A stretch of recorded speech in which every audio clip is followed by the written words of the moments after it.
చాలామంది ప్రాపర్టీ కొనే సందర్భంలో కొన్ని జాగ్రత్తలు తీసుకునే విషయంలో నిర్లక్ష్యత వహిస్తూ ఉంటారు. అంటే మనం ఏదైనా ప్రాపర్టీ కొనేటప్పుడు దానికి సంబంధించిన లింకు డాక్యుమెంట్స్ ఏమైతే ఉన్నాయో, అంటే ఉదాహరణకు ఒక వ్యక్తి దగ్గర మీరు ప్రాపర్టీ కొంటున్నారు, ఆ వ్యక్తికి ఆ ప్రాపర్టీ ఏ విధంగా వచ్చింది అది చూసుకోవాలి. అలాగే ఆ ప్రాపర్టీ వేరే వ్యక్తికి ఏ విధంగా వచ్చింది, దీన్ని లింకు డాక్యుమెంట్స్ అంటారు.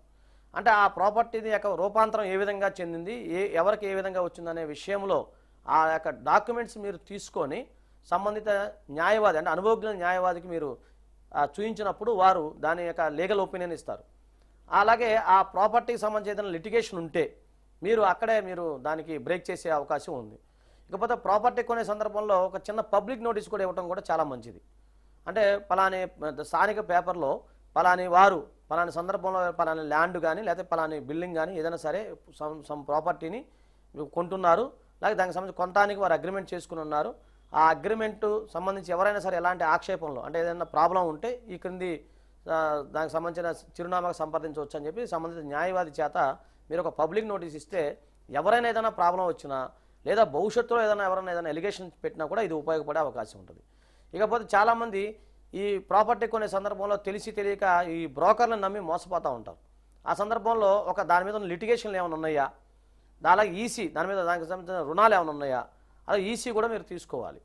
దాంతోపాటుగా ఈ ప్రాపర్టీ సంబంధించి అది కుటుంబ పరంగా ఏమైనా ప్రాబ్లమ్స్ ఉన్నాయా లేవా, అలాగే అది ఉమ్మడి ఆస్తిలో ఎవరికి ఏ విధంగా వచ్చింది, లేదా వీలునామా ద్వారా వచ్చిందా, లేదా వీలునామా రాయకపోతే అది షేరింగ్ ద్వారా వచ్చిందా, ఇవన్నీ కూడా మీరు తెలుసుకోవాల్సిన విషయం ఎంతైనా ఉంది. ఇకపోతే చాలామంది ప్రాపర్టీ కొనే విషయంలో వాళ్ళు లక్షలు పెట్టి ప్రాపర్టీ కొంటుంటారు, కానీ లీగల్ ఒపీనియన్ విషయంలో ఏముందిలే అని చెప్పి నిర్లక్ష్యత వహిస్తూ ఉంటారు. అక్కడే మీకు ప్రాపర్టీకి సంబంధించి ప్రాబ్లం వచ్చే అవకాశం ఉంది. ఇకపోతే మైనర్కి సంబంధించిన ప్రాపర్టీని మీరు దయచేసి కొనొద్దు. మైనర్కి సంబంధించిన ప్రాపర్టీ కనుక చాలామంది తెలియకో కొంటూ ఉంటారు. తర్వాత ఆ మైనర్ కనుక మేజర్ అయిన సందర్భంలో ఆ ప్రాపర్టీ మీద అతను కేసు వేసే అవకాశం ఉంది. కాబట్టి మైనర్కి సంబంధించిన ఆస్తుల విషయంలో మీరు చాలా జాగ్రత్తగా తీసుకోవచ్చు. అయితే మైనర్కి సంబంధించిన ఆస్తులు మీరు కొనే సందర్భంలో ఏంటంటే కోర్టు వారి యొక్క పర్మిషన్ ఇస్తే, కోర్టు ద్వారా కనుక ఆ మైనర్ ఆస్తిని అమ్మొచ్చు అని చెప్పి కోర్టు వారు కనుక పర్మిషన్ ఇస్తే మీరు ఆ ప్రాపర్టీని కొనుక్కోవచ్చు. అంతేకాకుండా కొన్ని సందర్భాల్లో అన్డివైడెడ్ షేర్స్ ఉంటాయి.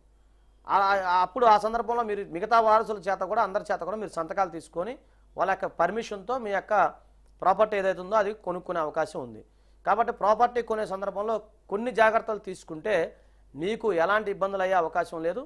ఇంకా మీకు ఏదైనా సందేహాలు సమాధానాలు ఉంటే మా యొక్క వెబ్సైట్ రోల్ అవుతూ ఉంది, అలాగే మా యొక్క ఫోన్ నెంబర్ కూడా ఉంది, దాన్ని మీరు సంప్రదించవచ్చు.